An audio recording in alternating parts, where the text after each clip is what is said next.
Welcome to the Rethink Leadership podcast with me, Jeremy Blain. I interview leaders, experts and business professionals from around the world who are bringing leadership principles and know-how into the digitally driven 21st century workplace, with focus firmly on the how-to rather than the what.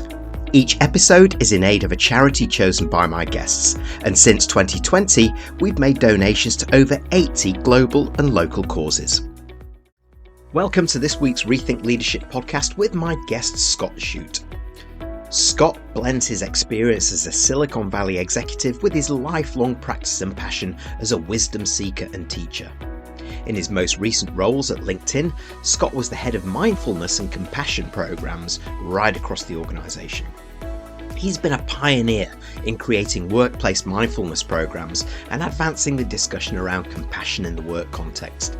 His latest venture, Changing Work, seeks to curate the best practices of conscious business and make them more widely available. He's also the author of the award-winning book, The Full Body Yes. We discuss Scott's award-winning pandemic project and dive into some of the insights in The Full Body Yes.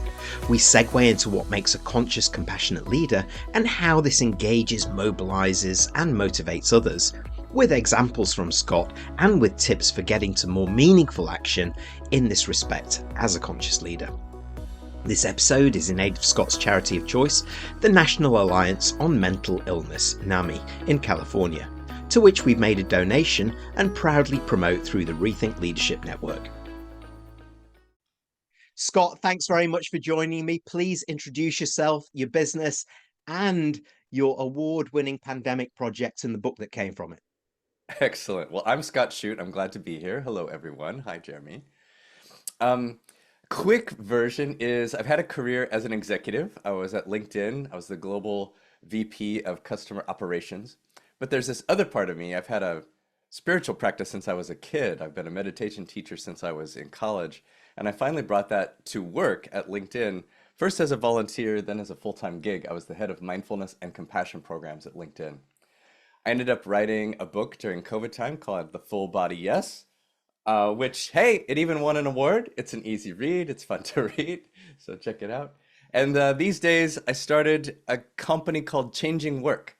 And the idea is we want to make work a better place. We want to make work a more conscious place. Still make money, yes, but make it a more humane and caring place, one that makes the world even better and heals us instead of being a place of trauma. What a great summary, and that really talks to me with where I focus as well. And I have to say, I mean, what a fulfilling, it sounds like a fulfilling career, not just from a business perspective, but bringing that in to all of those areas that you've worked in. And congratulations on the award for the Full Body Yes. That must have been Thank great you. to receive that. Thank you. I appreciate it. Yeah, one of the things I've really been trying to do, you talked about fulfilling. I have so many hobbies. I have so many things I like to do. So as an example, if you can see here, I've got a guitar, I play music, I do landscape photography, as well as being a meditation teacher and executive. So I'm trying to pull all those things together and bring my full self to work. So, my presentations have my photography. Sometimes I even play a little music at the end of my presentations. So I'm trying to be the full person and model that behavior. So what's the style of music you like to play the most then? Oh yeah, like singer-songwriter stuff. I learned to play in college in the late 80s and early 90s. So at the time it was Tracy Chapman and James Taylor and Indigo Girls, and it's that sort of thing, just, newer artists.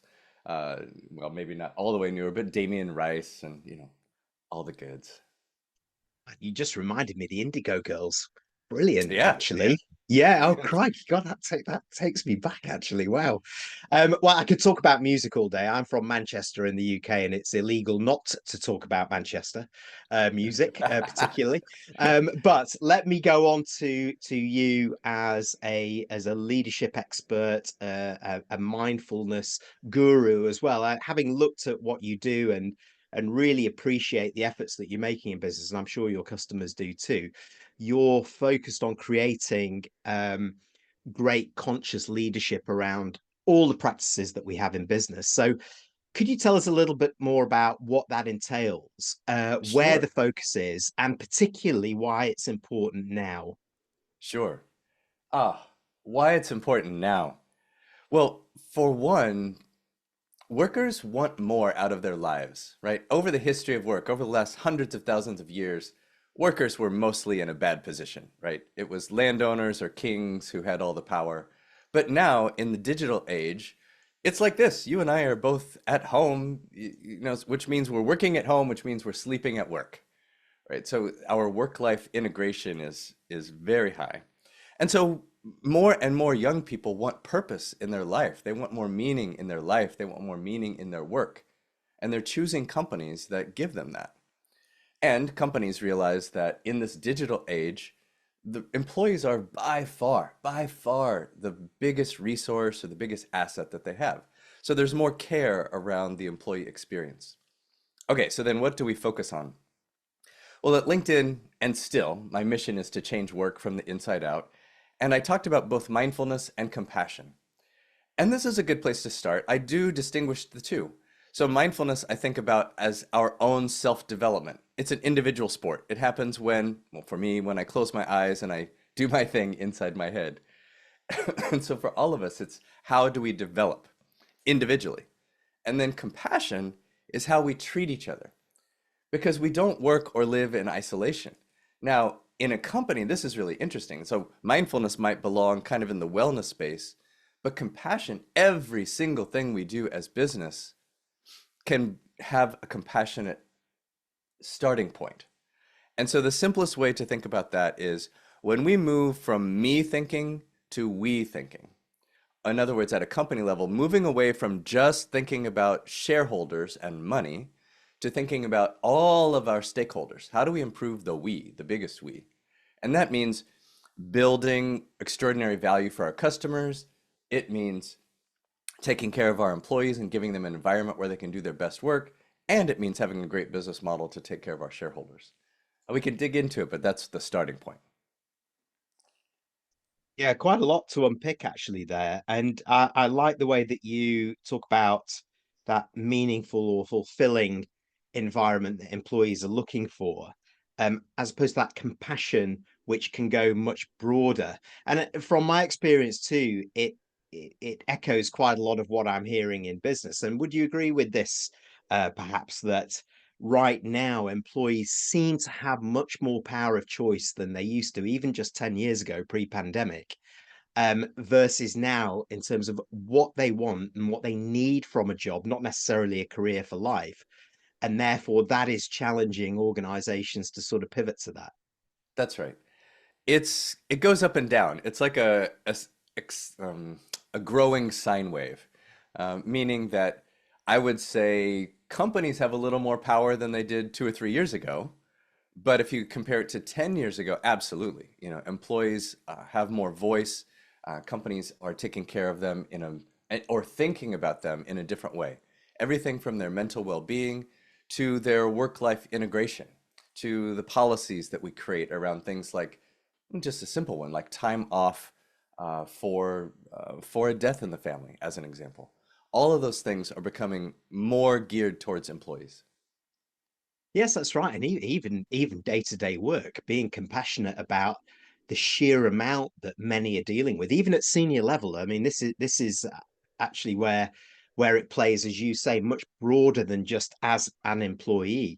The pressures at the very top, the transformation that organizations are going through, it's challenging everybody right now. And I Yes. think when you move from me to we, from shareholders to stakeholders, you start to flatten that out, and actually you can have that kind of mutual empathy that goes up the line, down the line, and across. Am I interpreting that correctly, Scott, from your point of view? Yeah, that's right. I think when we really are thinking about all of the stakeholders, we're actually more successful. So Raj Sisodia and the team that wrote first Firms of Endearment almost 20 years ago, and then Conscious Capitalism, found that companies who took care of all of their stakeholders are more profitable than the average. And so this is kind of counterintuitive. But if you really think about it, like Jeremy, if you and I were talking about relationships, and if and people at home, if you think about your primary relationship, just think about a person that is in your primary relationship. If you think, I really want to be happy. So in order to be happy, I'm going to insist on me getting everything I want 100% of the time. Now it's pretty obvious if you've been in a relationship, this is not how it works, right? We're most happy when we create a balance between everybody involved. And the exact same thing is true in business. When we create a balance for our employees and our customers and our shareholders, everybody wins. Yes, well said. And I imagine then for those organizations getting that balance, and I know you've worked with many here. Let me quiz you on this. So, those that do have that balance, what are the benefits for senior leaders, perhaps even those listening into this podcast, Sure. for those focusing on creating this balance culturally, but also bringing everybody together and making it very fulfilling for everybody in that organization?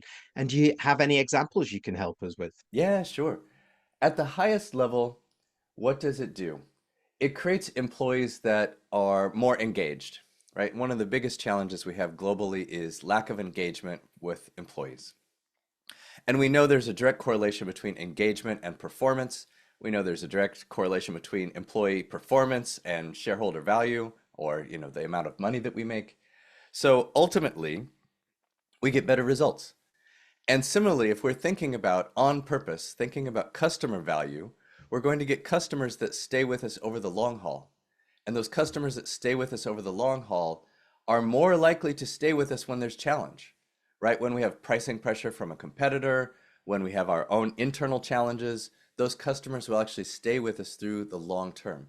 Just like in a relationship, when we've built up relationship capital, we're able to weather the hard times together. So many examples. Let me give you just one to kind of give you a flavor. Like what does compassion mean, in operationalize? Because I'm an ops guy. I spent my whole career trying to operationalize things. For 6 years, I sat on the product executive team at LinkedIn. And these are the most senior folks in the product world. And 4, 5, 7 times a week, we would have what's called a product review. And so this is when the more junior product managers would come and present whatever they're doing to the more senior people. If you've seen Shark Tank, or I think it's called Dragon's Den in the UK, it's just like that, except without all the attitude and testosterone. So what would happen is, a young product manager would come in, they say, oh, here's the things we're doing. We think this will result in 16% more engagement, i.e. 16% more clicks or more traffic to the website.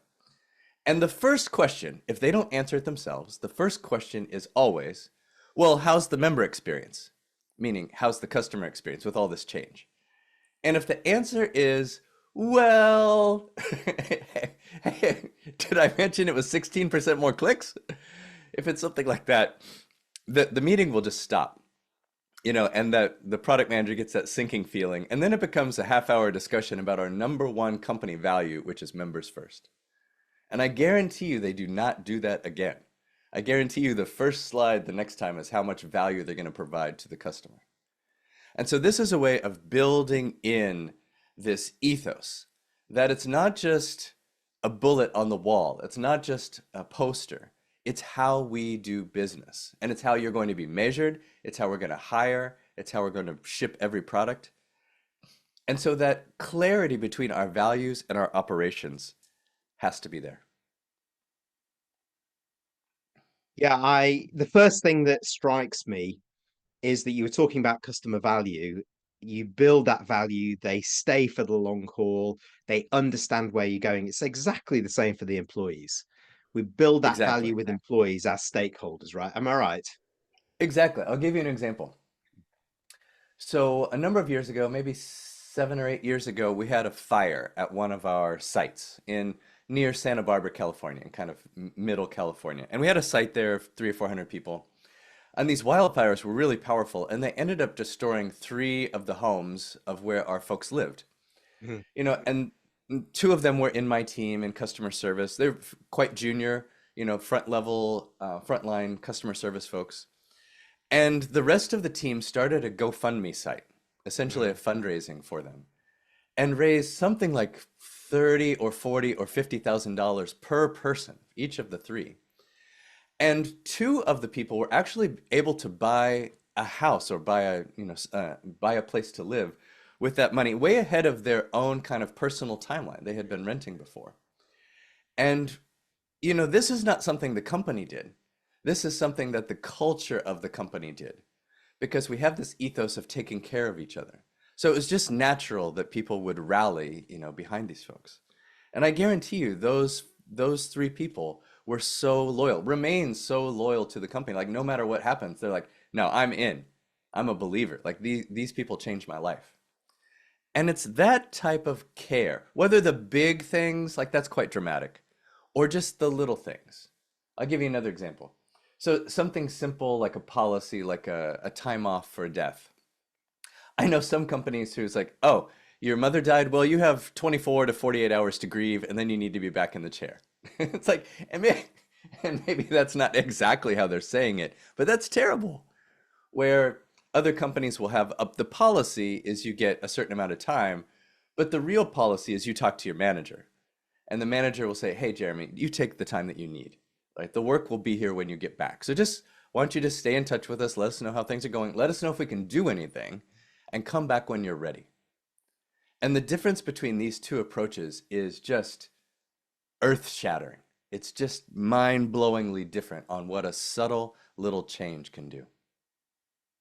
Yeah, and it strikes me you were talking about the big things like the unfortunate fires near in California, and then some of the smaller things. It strikes me the wording is around empowered compassion, and once it goes beyond the company doing it, Yeah, then there is peer loyalty as much as the organizational loyalty. So you've got that horizontal as much as the vertical. So kind of that that's is right. a big kind of locking mechanism, That's right. like you were talking about before, about that long haul and people being in a place where it's meaningful, where they matter, and where they can care for others, That's including right. customers, right? Yes. And you asked a really interesting question I'm going to answer in a different way is what's in it for senior leaders? Mm, Right? Not only is it better results, it's more purpose for them too. mm. So you imagine leading an organization where you're creating a culture that people are really proud of, that you are really proud that your children or grandchildren or your nieces and nephews would, if they came to work there, would you be proud of that? Mm, mm. Right? That's quite heartwarming. That's quite meaningful for senior leaders. And here's the thing about culture change and about, I'll even take it further and say consciousness. I think companies today have a massive impact on consciousness. In other words, how we think about things in a way that religions and governments have been doing for thousands of years. Now it's companies, whether they're aware of it or not. Because when you enter a big company, a Google, Microsoft, SAP, whatever, you have to fit into the culture, which means so how we're thinking about treating each other, how we're thinking about treating the customer, you have to fit into that culture to be successful, which means they are shaping things, which means companies are shaping consciousness in such a profound way today that we ought to be taking advantage of it and taking notice of it. You make a very compelling argument for that, and for leaders listening in here, that sense that it is truly about leading as being in service to others as Yes. much as to our organization and ourselves, whether that's the external customer or internal customer, because all of these big and small things put together really lock in so much more than just loyalty, of course, but Yeah. that belief and that consciousness, as you rightly talk about. So the obvious question for you now, Scott, is, well, what's the risk of totally ignoring that or not doing it at all? And do you have any examples or cautionary tales that are out there where it's led down a very negative path? Well, the maybe the most extreme that I can see, and this is just all external view, is Elon Musk and Twitter, right? So Elon Musk bought Twitter because of the way he handled it and because of blah blah blah. Lost. I mean, first people walked and then he fired so many employees, but then so many customers as well. And burned brand loyalty to the point that now people don't want to buy Teslas because of his leadership style in what happened at Twitter. Now, is there room for all of it? Are they going to recover? Who knows? But this is a very public, very, loud example of where this doesn't go well. It's interesting though.